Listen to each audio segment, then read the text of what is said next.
By April 1945, the war in Europe was clearly ending. German forces were collapsing on both fronts. Soviet forces were closing in on Berlin from the east. American, British, and Allied forces had crossed the Rhine and were pushing deep into Germany from the west. Soldiers who had fought from Normandy through the hedgerows of France, through the frozen forests of the Ardennes, through the shattered cities of western Germany, knew they were in the final weeks of the war. But most American soldiers had limited understanding of what the Nazi regime had done to the populations under its control. They knew the war was about stopping Hitler. They knew about atrocities in general terms. Some had heard rumors about camps where Jews and others were imprisoned. A few had seen newspaper reports about Nazi brutality. But the full scale of what had been systematically carried out, the industrial machinery of genocide, the deliberate starvation, the gas chambers, the organized murder of millions of human beings, was something that most American soldiers had no concrete frame of reference for. The United States government had known considerably more than the average soldier. Intelligence reports and diplomatic communications going back to 1942 had documented mass killings of Jews in German-occupied territories. The State Department had received detailed reports.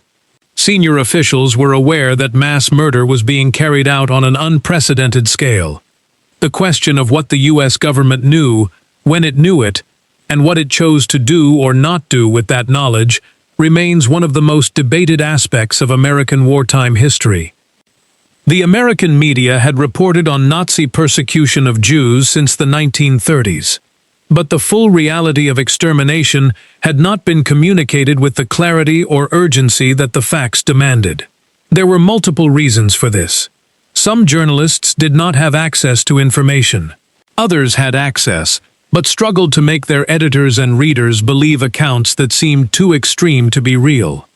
And there were elements of anti-Semitism within American society and media institutions that reduced the urgency with which Jewish suffering was reported and prioritized.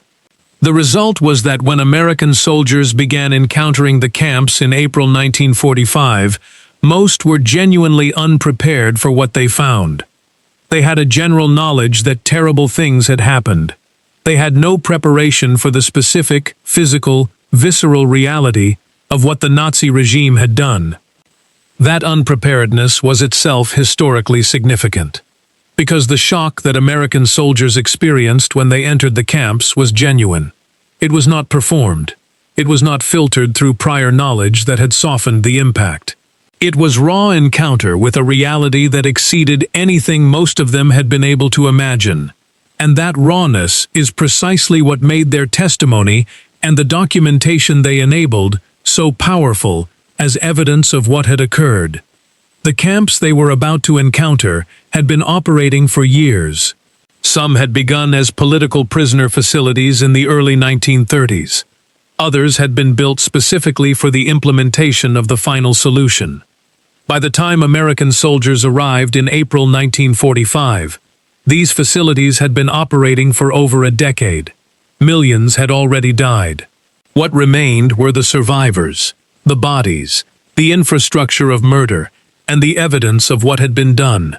On April 11, 1945, soldiers of the 4th Armored Division and the 89th Infantry Division of the United States Army approached Buchenwald concentration camp near Weimar, Germany.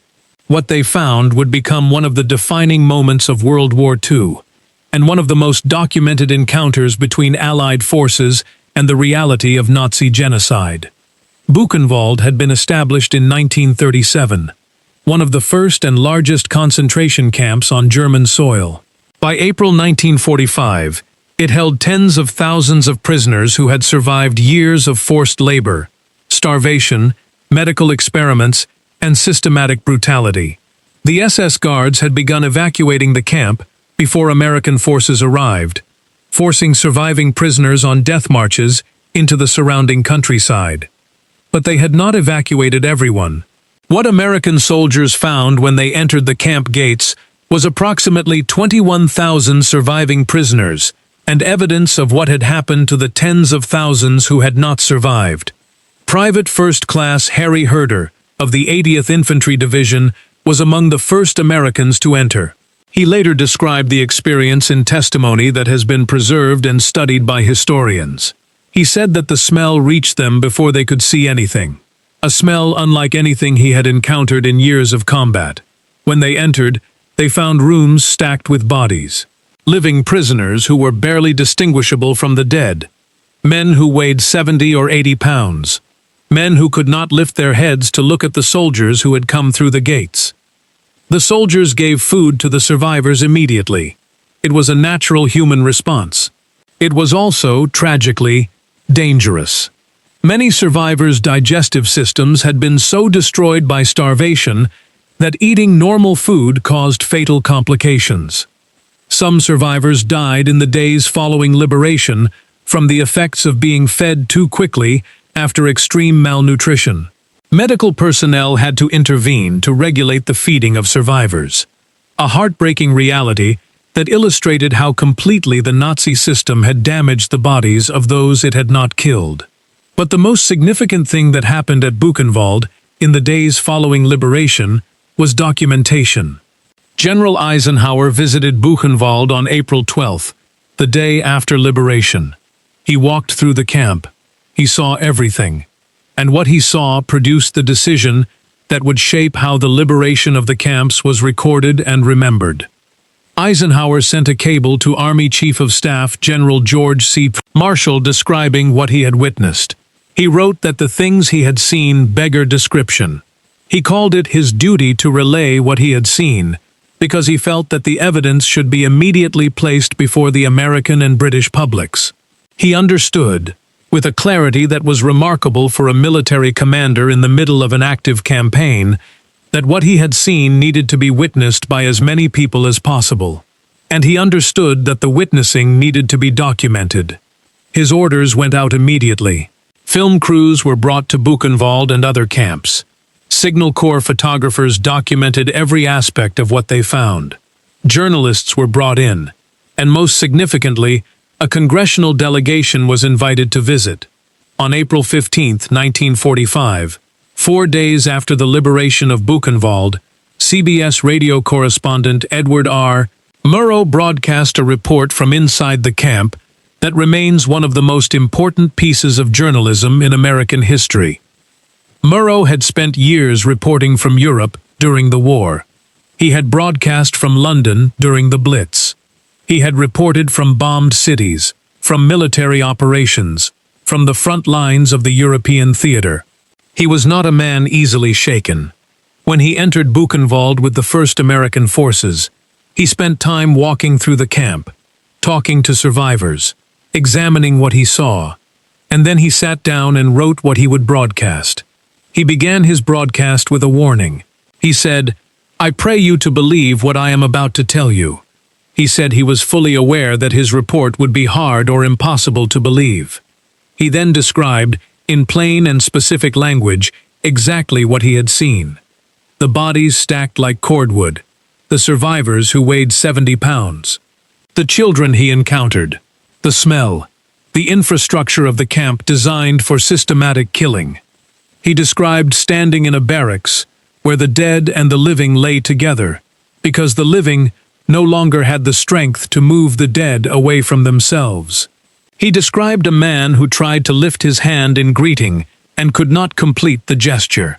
He described a child, 6 years old, who showed him his number tattooed on his arm. The broadcast was heard by millions of Americans. The response was immediate and overwhelming. Letters flooded into CBS. Newspapers across the country reprinted the transcript.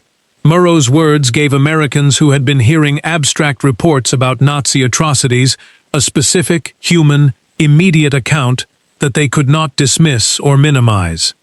Murrow himself said afterward that he did not feel he had done justice to what he had seen. That language was insufficient, that there were things he had witnessed at Buchenwald that he could not find words for.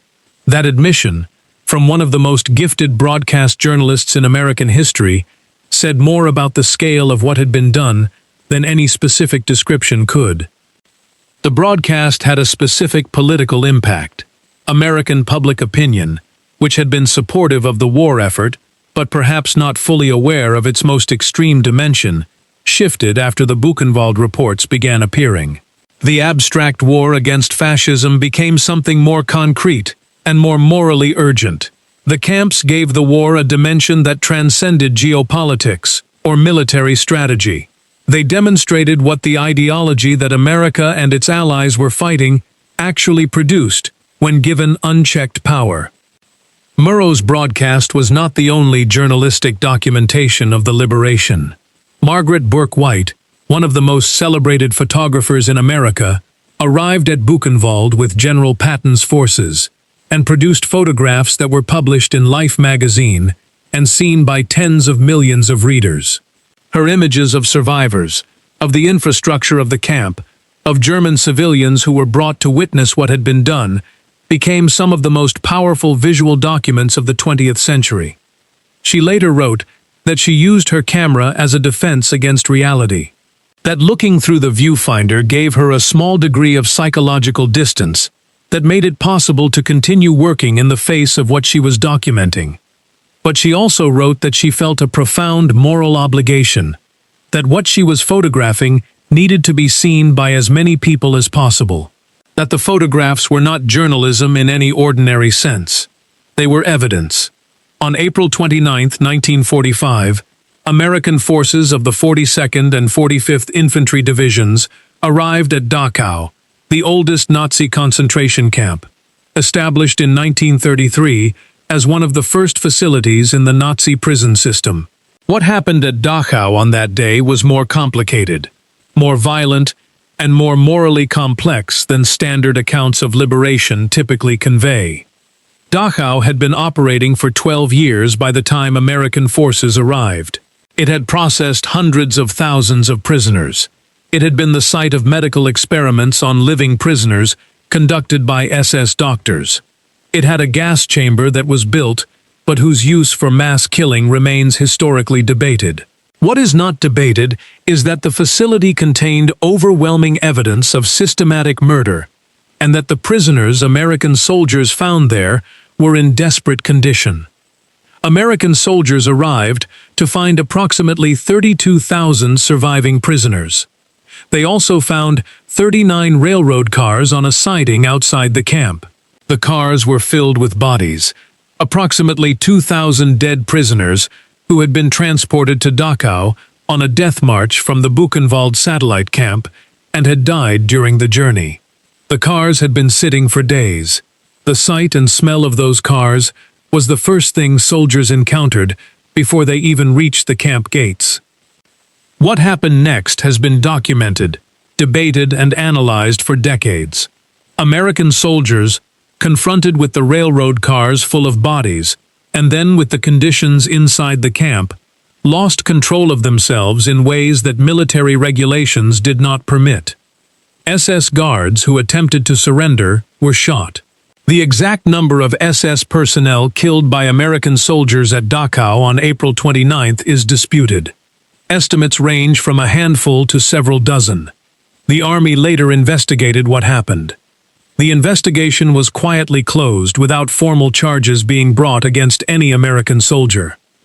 The unofficial understanding was that what the soldiers had seen had produced a response that, while legally and militarily improper, was humanly comprehensible. The men who reviewed the evidence had themselves seen the camps. They understood what the soldiers had encountered, and they made a decision that reflected the moral weight of what had been found. The liberation of Dachau also produced one of the most significant documented moments of the civilian confrontation with Nazi crimes. American commanders ordered residents of the nearby town of Dachau, which had existed alongside the camp for 12 years, to walk through the facility and see what had been happening within sight and smell of their homes. The forced tour of the camp by German civilians became a template that was repeated across Germany in the weeks that followed. Photographs and film footage of German civilians walking through the camps, of German mayors and local officials being brought face to face with the bodies and the survivors, became some of the most powerful documentation of the liberation period. They directly addressed the claim, which German civilians would increasingly make in the years after the war, that they had not known what was happening in the camps that had been operated in their midst. While American forces were encountering Buchenwald and Dachau, British forces were discovering what many historians consider the most horrifying scene of the entire liberation period. On April 15, 1945, British forces of the 11th Armored Division arrived at Bergen-Belsen concentration camp in northern Germany. Bergen-Belsen was not an extermination camp in the technical sense. It had no gas chambers designed for mass killing. But by the time British forces arrived, it had become something that defied the categories of the concentration camp system. It had become a place of death by neglect and deliberate starvation on a scale that shocked even soldiers who had prepared themselves for what they might find. In the final months of the war, Bergen-Belsen had received thousands of prisoners evacuated from camps further east as Soviet forces advanced. The camp had been designed to hold 10,000 prisoners. By April 1945, it held approximately 60,000. Food and water supplies had essentially stopped. Disease, particularly typhus, was rampant. The dead lay everywhere. The dying lay among the dead. British soldiers who entered the camp found approximately 13,000 unburied bodies and 60,000 survivors, most of whom were severely ill. The scale of death and suffering was so extreme that standard military medical protocols were completely inadequate to the situation. The British Army brought in medical students, civilian doctors, and established what was effectively a field hospital covering the entire former camp. One of the most famous figures to emerge from the Bergen-Belsen liberation was Anne Frank, though she had died there of typhus in February or March 1945, weeks before liberation. Her diary, recovered from the hiding place in Amsterdam where her family had hidden, would be published in 1947 and become one of the most widely read accounts of the Holocaust. The Bergen-Belsen connection gave her story a physical location and a historical grounding that made it even more powerful. BBC correspondent Richard Dimbleby accompanied British forces into Bergen-Belsen and broadcast a report that was so extreme in its descriptions that BBC executives initially refused to air it. They did not believe what Dimbleby was reporting was accurate. He threatened to resign unless the broadcast was aired. It was eventually broadcast on April 19th and had an impact on British public consciousness comparable to Murrow's Buchenwald broadcast in the United States. Dimbleby described women crawling across the ground, unable to stand. He described children who were living skeletons. He described the smell, which he said he would never forget. He described SS guards who were still in the camp, ordered to remain and assist with cleanup under British military supervision, walking among the survivors they had helped reduce to that condition. The Bergen-Belsen liberation also produced one of the most significant film documentations of the entire liberation period. British Army Film and Photographic Unit crews documented the camp in extraordinary detail. The footage they captured was later incorporated into a film titled German Concentration Camps Factual Survey that was produced under the supervision of filmmaker Sidney Bernstein, with assistance from Alfred Hitchcock, who served as an advisor on how to make the footage most impactful and most resistant to future denial. The film was not publicly released at the time. It was considered too extreme for general audiences and also became entangled in post-war political decisions about how to handle Germany and German public opinion. It remained in archives for decades and was only completed and publicly released in 2014, nearly 70 years after it was made. Its eventual release generated significant scholarly and public attention and was screened at major film festivals and educational institutions. Eisenhower's decision to document the camps extended beyond military photography and journalism. He made a specific request to the United States government that a delegation of American senators and congressmen be sent to see the camps in person. He understood that the liberation of the camps would be politically significant, and that having elected American officials as witnesses would be important for the historical record. A delegation of 12 senators and congressmen traveled to Europe in late April 1945 to visit Buchenwald and other liberated camps. The delegation included senior members of both parties, representing a broad cross-section of American political leadership. They walked through the camps. They saw the bodies. They met survivors. They examined the facilities. Upon their return, several members of the delegation addressed Congress and the American public. Senator Alben Barkley of Kentucky, who later became vice president under Harry Truman, delivered a speech on the floor of the Senate that was broadcast nationally. He described what he had seen in terms that combined moral outrage with political urgency. He said that what he had witnessed at Buchenwald was a crime against civilization that demanded a response from the entire world. The congressional visit served multiple purposes. It provided eyewitness testimony from elected officials that would be extremely difficult to dismiss or deny. It created a political record that connected American government to the reality of what had been found. And it built a foundation for American support of the Nuremberg trials and the principle of international accountability for crimes against humanity. The newsreels that American film crews produced from the liberated camps were shown in movie theaters across the United States. Before the era of television, movie theaters were the primary venue for news film. Americans who went to the cinema in April and May 1945 saw footage from Buchenwald and Dachau before the feature film they had come to watch. The footage was stark and disturbing. Theater owners reported that audiences were silenced by what they saw. Some people walked out, some wept, many sat in stunned silence. The decision to show this footage in movie theaters was a deliberate one. It was not simply a journalistic choice. It was a decision about public knowledge and public accountability.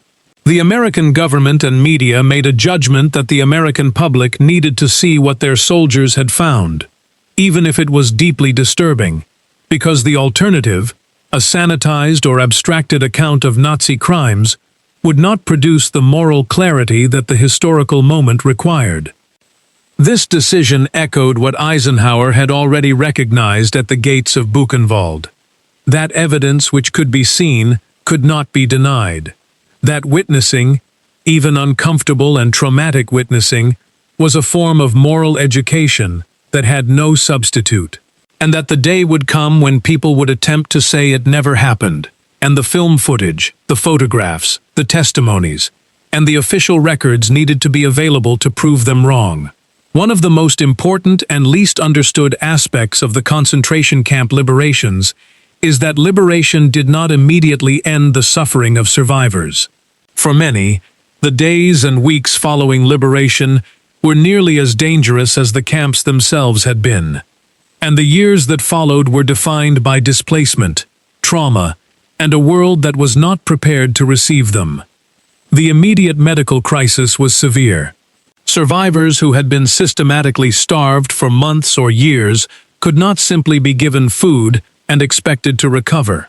Their digestive systems, their immune systems, and their basic physiological processes had been so severely compromised that refeeding had to be managed extremely carefully. Despite the best efforts of military medical personnel, significant numbers of survivors died in the days and weeks following liberation from the effects of refeeding, from untreated disease, and from the accumulated damage of years of deprivation.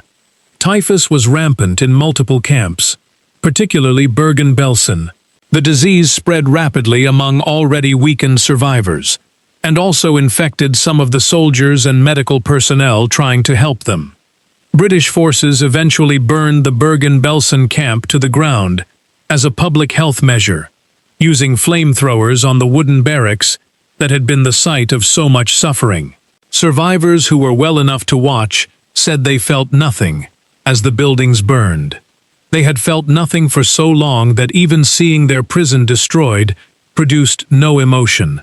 The psychological state of survivors was something that the military and medical personnel of 1945 were almost entirely unprepared to address. The The concept of post-traumatic stress disorder did not exist as a clinical category. The psychological damage done by years of systematic dehumanization, starvation, violence, loss, and the specific horror of witnessing mass death was not understood in ways that could guide treatment. Survivors were physically treated. Their psychological wounds were largely left to heal, or not heal, on their own. Many survivors initially had only one wish: to return home, to find family members, to reconnect with the lives they had been removed from. But for the majority, going home was not possible. Their homes had been taken over by other people. Their families were dead. The communities they had come from had been destroyed. In many cases, the countries they had come from were now under Soviet occupation and not safe for Jewish survivors to return to. The displaced persons camps that were established across occupied Germany and Austria became the temporary homes of hundreds of thousands of survivors. These camps, which were sometimes located in former concentration camp facilities, military barracks, and other large institutional buildings, held survivors who had nowhere to go. The conditions in the DP camps were far better than the concentration camps, but still difficult. People lived in crowded, temporary conditions without clear futures. Many survivors sought to emigrate. Palestine, which was under British mandate, was the destination of choice for large numbers of Jewish survivors who had lost everything in Europe and wanted to rebuild their lives in a Jewish homeland. The British government restricted immigration to Palestine, and many survivor ships were intercepted and their passengers detained. This conflict between Holocaust survivors seeking a homeland and British immigration restrictions was one of the factors that accelerated the establishment of the State of Israel in 1948. Survivors who eventually settled in the United States, Israel, and other countries carried their experiences with them. Many did not speak about what they had been through for years or decades. They built new lives. They raised children. They worked and participated in their communities. And in many cases they carried the weight of what they had survived in silence, because the world was not ready to hear it, and they themselves were not ready to speak. The decision that General Eisenhower made in April 1945 to document the concentration camps as comprehensively as possible has been described by historians as one of the most far-sighted acts of the entire war. He could not have known exactly how important that documentation would prove to be, but he understood the principle clearly. That evidence needed to exist. That future denial was not just possible but probable. Eisenhower's foresight was vindicated almost immediately. Within years of the war's end, Holocaust denial had begun. The scale and speed with which denial emerged was itself evidence of the political and psychological need that motivated it. Former Nazis and their sympathizers had obvious reasons to deny what had been done, but denial also emerged from people who had no personal connection to the regime, people who simply found the reality of what the Nazis had done too extreme to accept as historically real. The documentation that Eisenhower ordered, the Signal Corps photographs, the newsreel footage, the congressional delegation testimony, the journalist reports from Murrow and Dimbleby and others, provided a body of evidence that made complete denial extremely difficult to sustain in public discourse. Deniers could dispute interpretations. They could cherry-pick details. They could make arguments about specific aspects of camp history. But they could not make the documentation disappear. The Nuremberg trials, which began in November 1945, used the documentary evidence from the liberated camps as part of the prosecution case. Photographs and film footage from Buchenwald, Dachau, and other camps were shown to the defendants and to the world. Several defendants reportedly looked away from the screen when the footage was played. The evidence was so comprehensive and so well documented that it made denial in the courtroom essentially impossible, contributing to convictions that established the legal framework for international accountability that still operates today. Eisenhower's documentation decision also had a long-term legacy in how modern militaries and international organizations approach the documentation of atrocities. The principle that evidence must be collected immediately, comprehensively, and with a view to future legal use has become a standard of practice in war crimes investigation. The ICTY, the ICTR, the ICC, and UNITAD all operate on principles that trace back to the documentation impulse that Eisenhower acted on in April 1945. The photographers and film crews who carried out Eisenhower's orders were themselves changed by the work. Several wrote memoirs or gave interviews in later years describing the psychological cost of documenting what they had seen. They understood they were doing necessary work. But necessary work at that scale of human horror leaves marks that never fully fade. The liberation of the concentration camps is not only history, it is an active area of ongoing commemoration, research, legal action, and political debate that remains relevant to contemporary society, in ways that become more rather than less urgent as the survivor generation passes. In January 2024, the world marked the 79th anniversary of the liberation of Auschwitz-Birkenau by Soviet forces on January 27, 1945. The date is now observed internationally as Holocaust Remembrance Day. Commemorations were held across the world. However, 2024 marked the first major anniversary at which no survivors who had been liberated from Auschwitz as adults were able to attend. The youngest survivors of Auschwitz are now in their late 70s and 80s. The generation that can say, "I was there," is almost gone. In April 2024, the 79th anniversary of the liberation of Dachau, Buchenwald, and Bergen-Belsen was marked with ceremonies attended by the last surviving witnesses. Several soldiers who had participated in the liberation of Dachau attended ceremonies there. Men now in their late 90s or over 100 years old. Their presence was described by organizers as among the final opportunities for living connection between the liberation generation and the present. Their testimony, recorded and preserved, will remain, but their physical presence as witnesses is nearly at an end. The United States Holocaust Memorial Museum has been engaged in an intensive effort to record testimonies from the last surviving liberators and liberated. The museum's oral history collection includes thousands of testimonies from survivors and witnesses. In recent years, the focus has shifted to the final interviews with individuals who are among the last of their generation. These recordings are treated as irreplaceable historical documents. In 2023, the completed version of the British film German Concentration Camps Factual Survey, the film that had been begun under Sidney Bernstein with Alfred Hitchcock's involvement in 1945 and left incomplete for decades, continued to be screened at educational institutions and Holocaust education events. The film's release in completed form in 2014 gave educators a powerful tool that had not been available for most of the post-war period, and it continues to be used in Holocaust education programs. Holocaust denial has not decreased in the 79 years since liberation. In some measures it has increased, particularly online. Social media platforms have struggled to contain Holocaust denial content. Research by the World Jewish Congress and other organizations has documented widespread Holocaust denial and distortion on platforms, including Facebook, TikTok, and others. The response of these platforms has been inconsistent and frequently inadequate. In this context, the documentation that Eisenhower ordered in April 1945 continues to serve exactly the purpose he foresaw.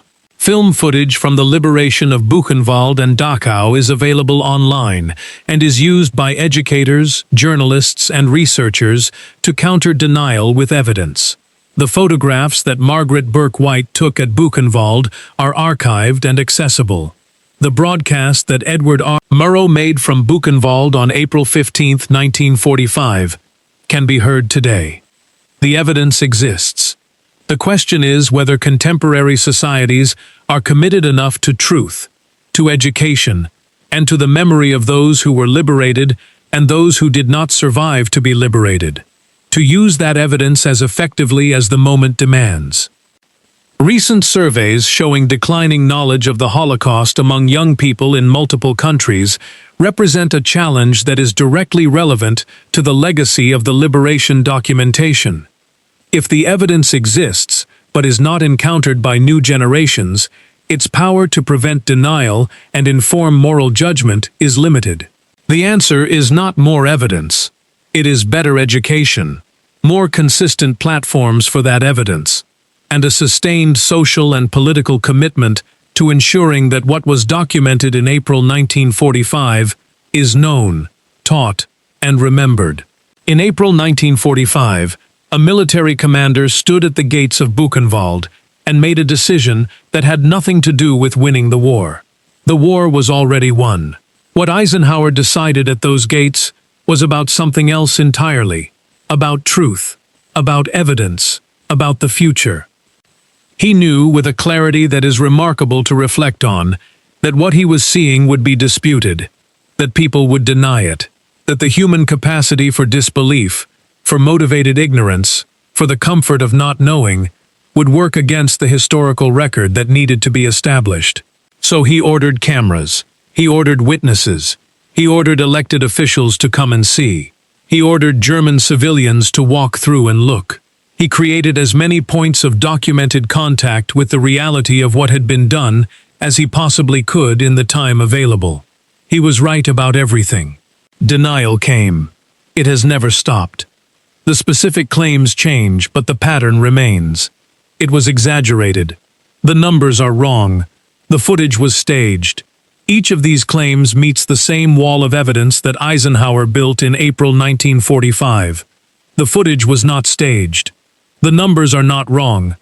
The bodies in the railroad cars at Dachau were not props. The survivors who weighed 70 pounds and could not lift their arms were not actors. The smell that made combat veterans stop walking and weep was not theater. The soldiers who entered those camps in April 1945 were changed permanently by what they saw. Many of them spent the rest of their lives trying to describe it, and feeling that description was inadequate. Many of them supported Holocaust education and remembrance actively until they died. They had seen something that gave them a particular responsibility, and they carried that responsibility seriously. The survivors who walked out of those gates in April 1945 were changed in ways that never fully reversed. They rebuilt lives. They raised families. They contributed to communities and countries. They were extraordinary in their resilience. But what they had survived left marks that shaped everything that followed. Their children and grandchildren carry aspects of that experience even now, through the mechanisms of intergenerational trauma that research has documented with increasing precision. What America discovered in April 1945 was not simply a collection of crimes, however extreme. It was the physical evidence of what a society becomes when it surrenders moral judgment to ideology, when it permits the systematic dehumanization of groups of people, when ordinary individuals make the choice to participate or look away rather than resist. That evidence is still available. The footage still exists. The photographs still exist. The testimony still exists. The question Eisenhower implicitly asked when he ordered that documentation is still being asked of every generation that follows. Will you look? Will you believe what you see? And will you carry the knowledge of what human beings are capable of doing to each other into your understanding of the world and your decisions about how to live in it? The cameras rolled in April 1945 so that no one could say they did not know. The footage exists today for the same reason. What we do with it is a choice that each generation makes for itself. And how that choice is made will determine whether the liberation of those camps in the spring of 1945 was a turning point or just a moment that passed.